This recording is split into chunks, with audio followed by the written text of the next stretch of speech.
Dans la Genèse, le 7e jour est celui du repos et de la célébration de l'œuvre accomplie. Cette semaine, nous avons fait un voyage difficile.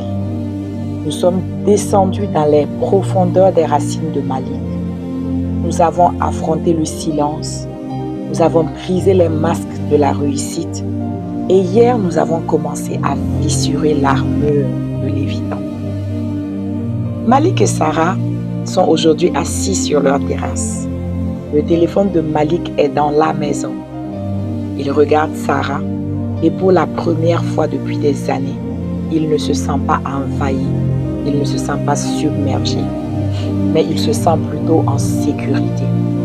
Le silence entre eux n'est plus un mur de briques, mais simplement un espace de paix. Sarah ne crie plus pour être entendue, car elle sait que Malik est présent, même dans sa fragilité. Aujourd'hui, nous ne parlerons plus de blessures, mais nous parlerons plutôt de restauration. Nous allons faire le bilan de ce qui a changé et comprendre comment maintenir cette liberté.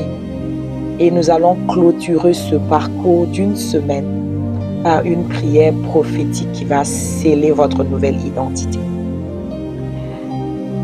Que signifie concrètement être en voie de guérison de l'attachement évitant? Premièrement, c'est la fin du mode survie. L'évitant guéri ne voit plus l'intimité comme une menace de mort. Il a compris que son besoin d'espace est légitime, mais il peut le demander sans rejeter l'autre. Il a appris à avoir un vocabulaire émotionnel.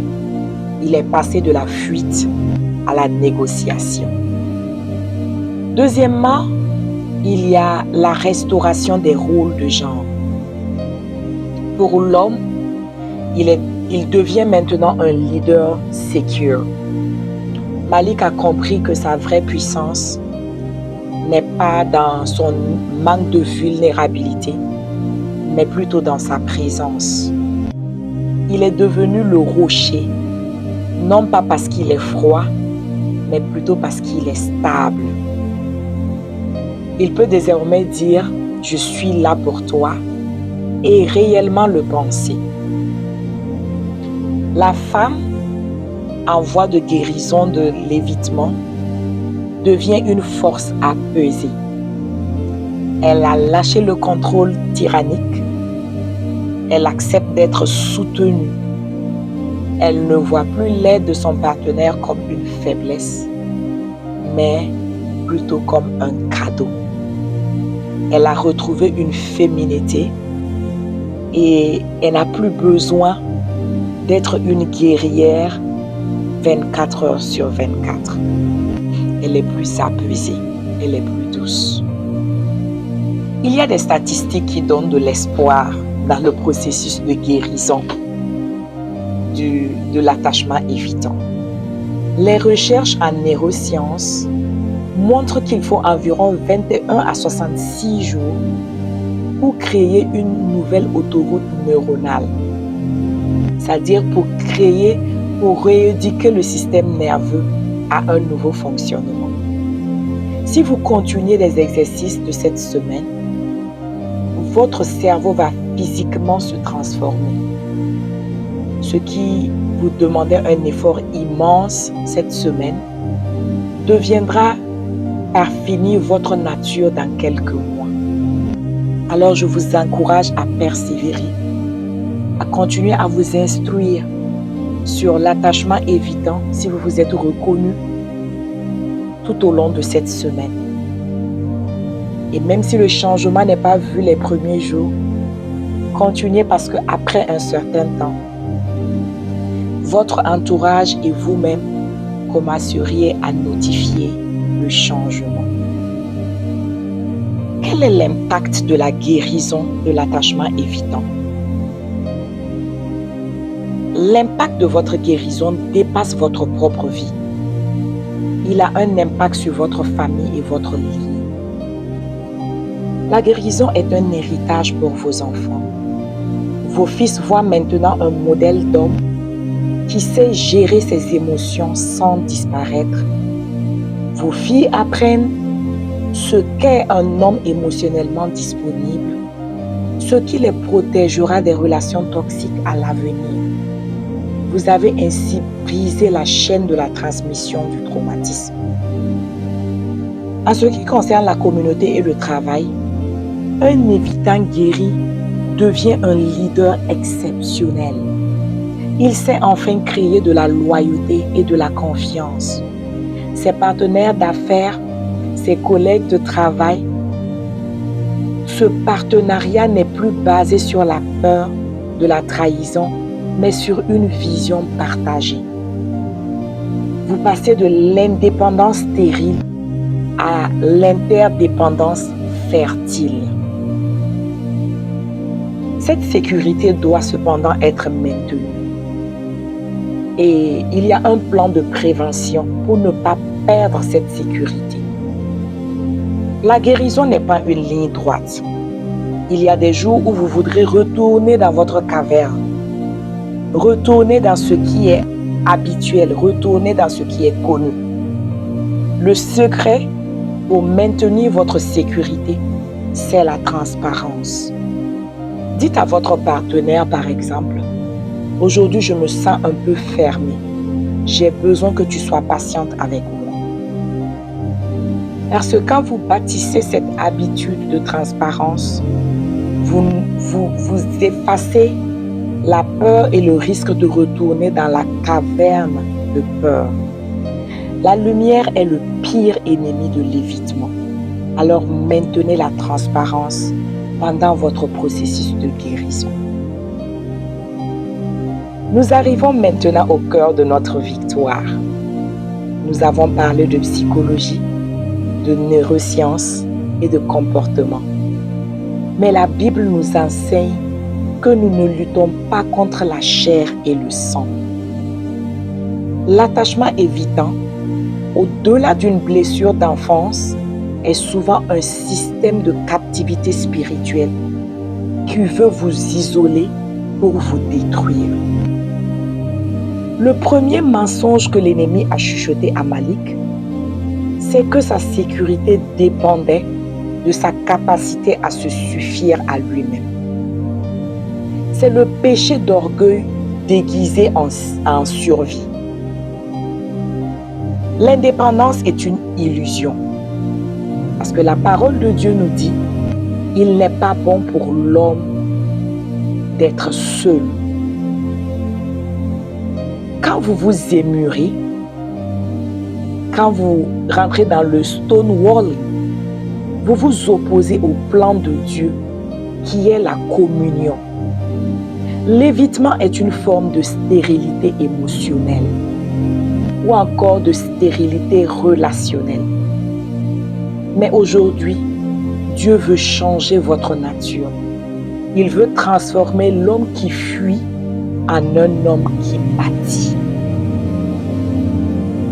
Dans Ézéchiel, le chapitre 36, verset 26, la Bible nous parle d'un mystère qui est celui du cœur de chair. Alors la Bible nous dit dans la version amplifiée, « Je vous donnerai un cœur nouveau et je mettrai en vous un esprit nouveau. J'ôterai de votre corps le cœur de pierre, obstiné, froid, insensible, et je vous donnerai un cœur de chair, sensible, réceptif et obéissant. » C'est exactement ce que nous avons vécu cette semaine. Le cœur de pierre, c'est l'armure de Malik. C'est l'armure de l'évitant. C'est le cœur qui a décidé de ne plus rien ressentir pour ne plus être blessé. Mais Dieu dit, je vais l'ôter.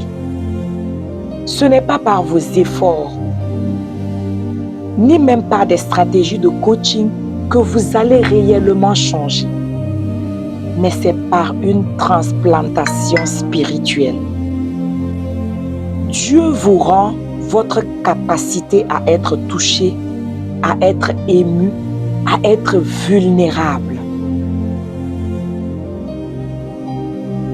Et il y a un impact spirituelle sur votre ligne. En Afrique, nous savons,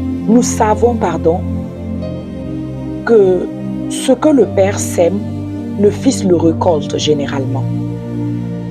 Si vous ne guérissez pas de votre évitement, vous léguez à vos enfants un héritage de solitude.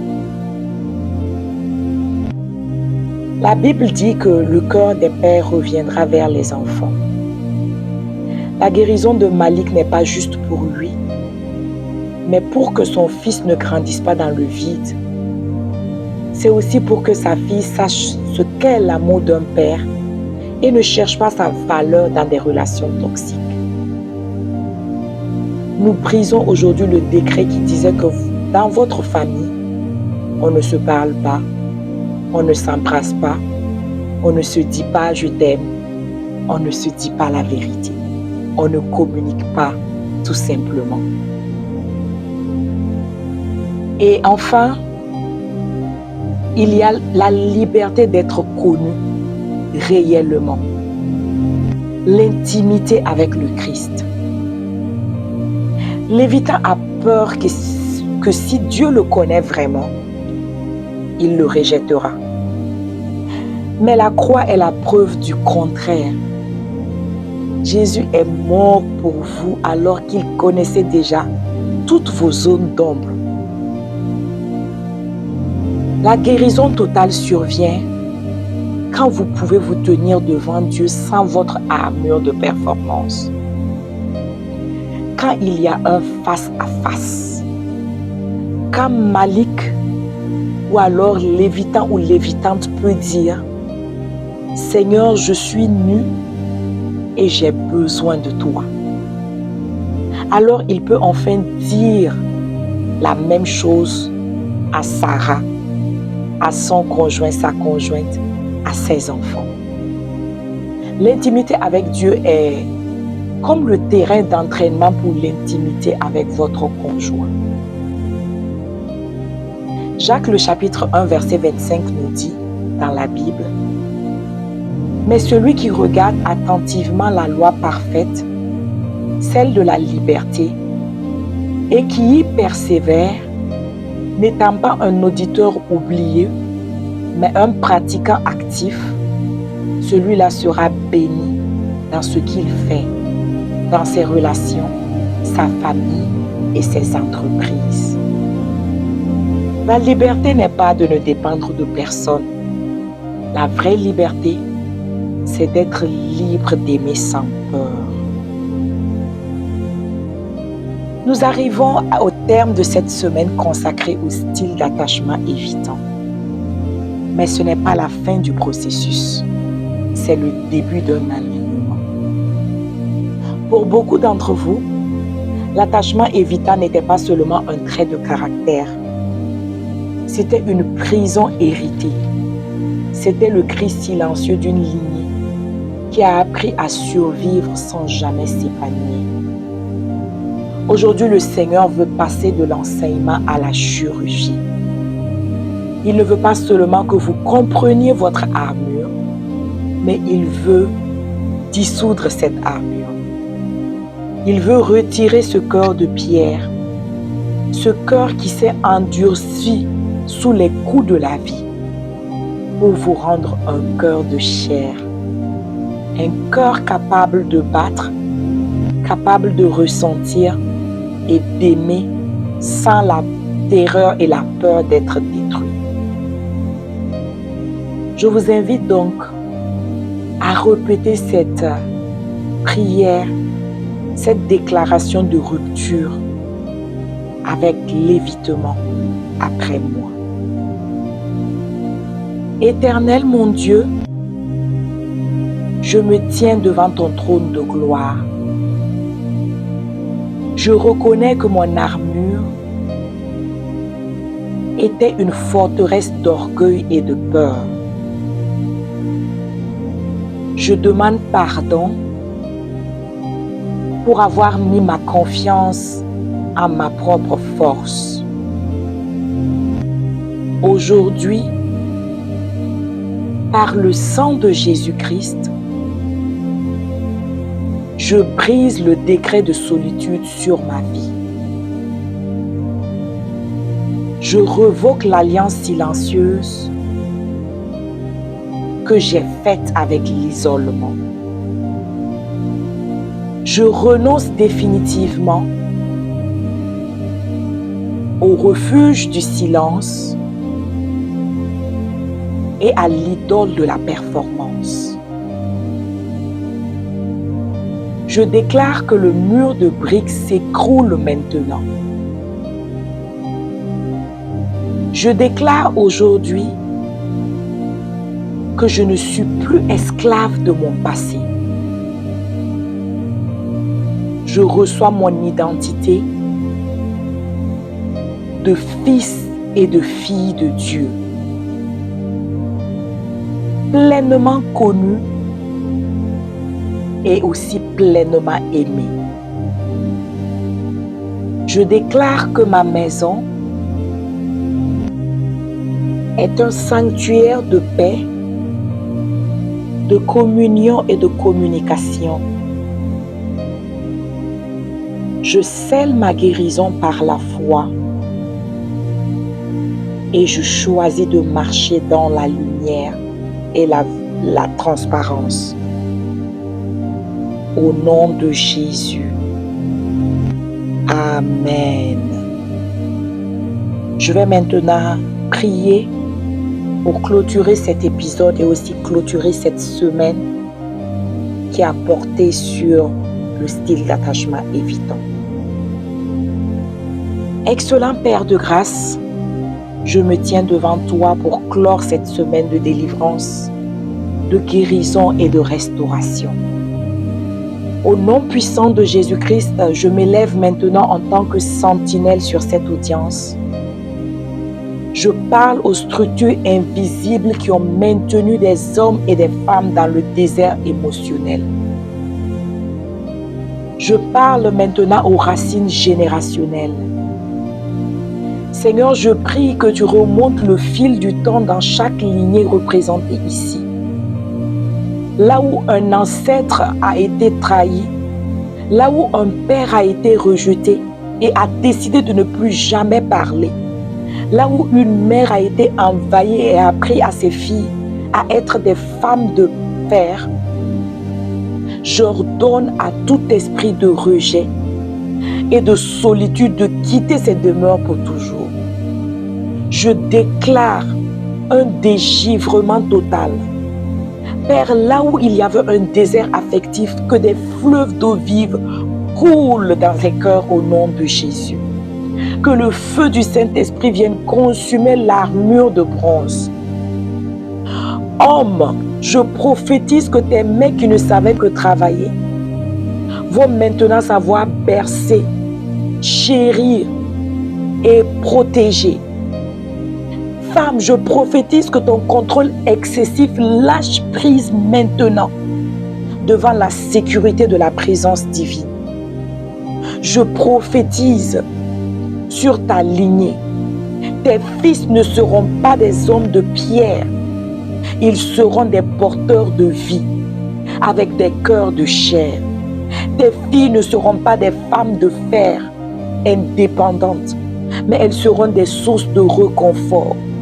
Je brise le décret de la veuve mariée et du père fantôme dans les foyers.